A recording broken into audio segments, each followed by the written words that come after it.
The story begins in Los Angeles. Dylan Harper is swamped with work, planning web traffic with his team and cutting content to improve the numbers. At the same time, in New York, Jamie Rellis is rushing to a date. Dylan is also hurrying to catch up with his date despite being late. He arrives just in time. The tension builds quickly. Jamie's boyfriend shows up at a theater and tells her he is breaking up with her, claiming she is emotionally unavailable.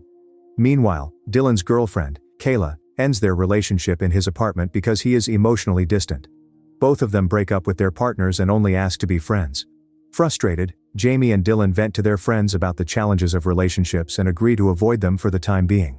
Months later, Jamie is in a hurry to pick up Dylan from the airport for GQ because she doesn't have any time. She has to change her clothes in the car while distracting the driver by asking about the buildings to keep him from looking at her at the airport. She spots a man finishing up, so she grabs a piece of cardboard and writes Dylan's name on it. However, the wind blows it away as he emerges. She runs to retrieve it, claiming it among the bags. He sees her from a distance, approaches her, and recognizes his name on the paper. He admits he is the person she has been waiting for. They greet each other, and she steps back from the carousel to welcome him and get his bag. He is surprised but goes along with it. They head into the city. Jamie cannot stop bragging about how significant GQ is and how big of an opportunity this is for them, but Dylan seems uninterested, complaining about how crowded New York is. Jamie promises him coffee before the interview, assuring him things will be fine at the Condé Nast building. She asks him for a favor and wishes him good luck for the interview as he goes inside. The interview goes well, but Dylan feels reluctant. To encourage him, Jamie praises his work, telling him not to worry. That night, she offers to buy him a drink while they sit and talk about work. The atmosphere becomes awkward when relationship topics arise. Soon, she encounters her friend Sean, who is drunk and yells at Dylan for no reason. After their drink, Dylan asks how Jamie met Sean. She explains that he was her first hookup, and then she takes him to a secret rooftop, the only place in the city where you can actually see the stars. They sneak into the building and share a moment of honesty. Jamie tells him he is the first person she has brought to this special place. When they go downstairs, they stumble upon a massive flash mob in Times Square. Dylan mocks it, but Jamie is captivated. Caught up in the excitement, Dylan finally agrees to the job. His team celebrates, and he moves to New York, chatting about Captain Sully. When Dylan arrives at the office, he meets Tommy, the flamboyant sports editor at GQ, who flirts with him in the bathroom, jokingly touching his face. Dylan reassures him that he is not gay. Soon, Jamie arrives with a contract for him to sign and asks if he knows a good place for lunch. She takes him to a spot while they eat. His ex calls, and he hangs up, declaring he is done with the relationship. He hands the phone to Jamie when his ex calls back, but it disconnects as she begins to speak. Jamie then invites him to a party at her house, saying he will meet new people and it will be fun. He agrees and arrives at the party, feeling confident. She introduces him to her friends, and they enjoy themselves. Dylan and Jamie's friendship grows rapidly. They hang out all the time, even painting their faces and embarrassing themselves. One night, while watching a terrible romantic comedy, they critique the ridiculousness of movies. Jamie complains that real sex never happens like in the movies, with perfect lighting and music. Dylan counters with his theory that sex is just a physical act, like playing tennis. You play, shake hands, and grab a Gatorade. The vibe shifts from platonic to something more intense. He realizes they are both single and suggests they should try having. Jamie is surprised and asks him if he finds her attractive. He admits she has beautiful eyes. After exchanging compliments, they agree to have sex with no emotions attached. Jamie needs reassurance, so she makes Dylan promise on a Bible app on her iPad that he won't fall in love with her. He agrees. Their physical encounter begins. At first, they awkwardly share what they like. Soon, they find a rhythm. When they finish, they high-five but quickly realize they just crossed a line. The aftermath is chaotic. The next morning, Tommy shows Dylan 2 posters to choose from, and he picks the Obama poster while cursing Sean. Soon after, Jamie arrives, and they awkwardly discuss their mistake from the night before. They admit they should not have done it, saying it is misguided and they should just stay friends. However, things change when an artist mistakenly assumes they are a couple, and they end up kissing and becoming more intimate while still uncertain about their feelings.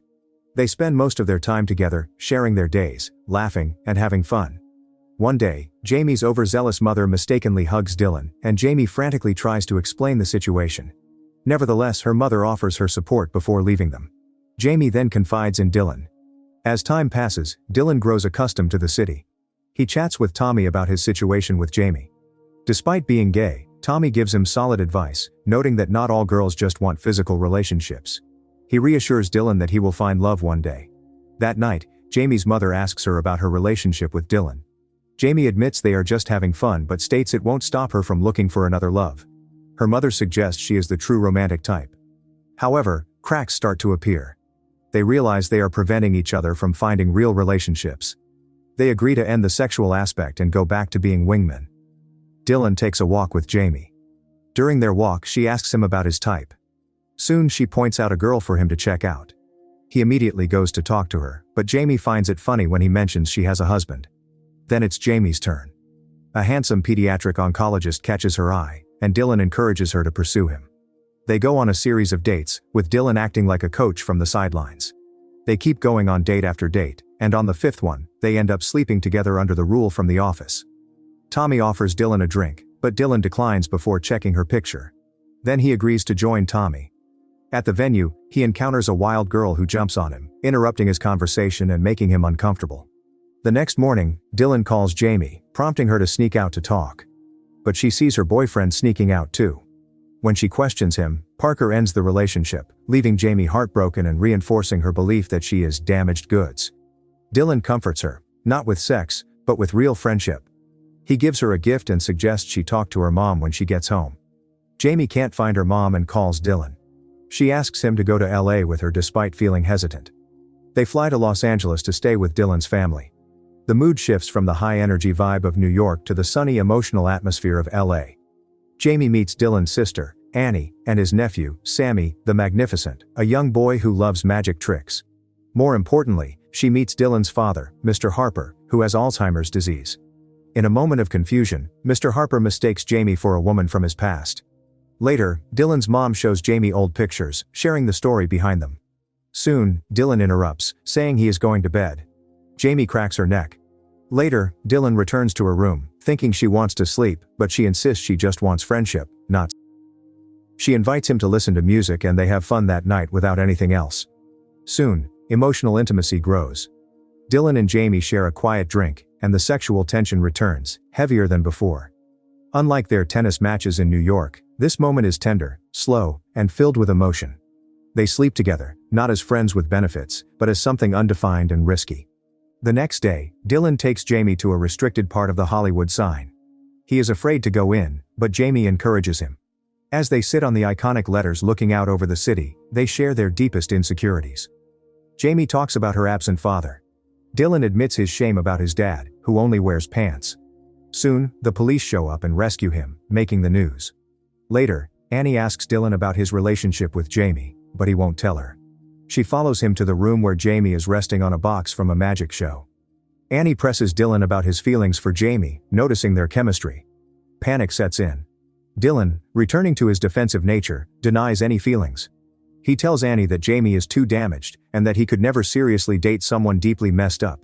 Unbeknownst to him, Jamie is inside the box and hears everything. The betrayal shatters her. She packs her bag and leaves for the airport, lying about a work emergency. He wishes her a good flight, but he feels something deeper. Back in New York, they focus on work while Dylan tries to contact Jamie. She doesn't answer his calls while at work. She meets with a company that wants a guy just like Dylan.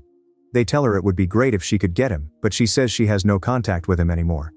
Dylan continues trying to reach her and finally gets the idea to meet her at the top of a building. He asks her why she is avoiding him. She confronts him, quoting his own words back. Dylan tries to backtrack, claiming he was just talking to get his sister off his back, but the damage is done. Jamie ends the friendship. Dylan is heartbroken in a bathroom. He receives a call from the company saying they will go straight to him because she didn't find him first.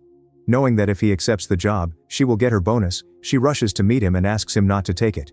He angrily tells her that they are not friends and that she shouldn't worry about her bonus because he will give her a check if he accepts the job. He insists he didn't just reconnect with family to sleep with her, and they exchange heated words before she rushes out. Dylan meets with his dad, who has a moment of clarity at the airport restaurant. His father disappears for a moment, but when he finds him, he is just in his pants and asks if Dylan will join him. Dylan thinks for a moment but decides to join him anyway. He takes off his jeans and orders food. While they eat, Mr. Harper tells Dylan that life is short, and that he cannot waste a second of it. He reveals that the woman he mistook for Jamie was the love of his life, the one he let slip away. He urges Dylan not to make the same mistake. With this realization, Dylan comes up with a plan involving calling in every favor he has. He contacts Jamie's mom, Lorna, for help. He lures Jamie to Grand Central Station under false pretenses. As Jamie walks through the busy terminal, confused, music starts playing. A single dancer begins, then another, and suddenly the whole station erupts into a flash mob dancing to closing time. Jamie watches in shock as Dylan emerges from the crowd. He no longer plays it cool. He stands before her and delivers the speech he should have made months ago. He tells her there is nothing wrong with being damaged. They are both damaged, and that's what makes them perfect for each other. He asks her to be his best friend again, and his girlfriend. Jamie, feeling overwhelmed but still cautious, tells him to kiss her. Dylan grabs her and kisses her. They reconcile, and he asks her out on a first date, officially starting a real relationship. But as soon as they sit, Dylan goes for a kiss, knowing they can't just be dating. Thanks for watching.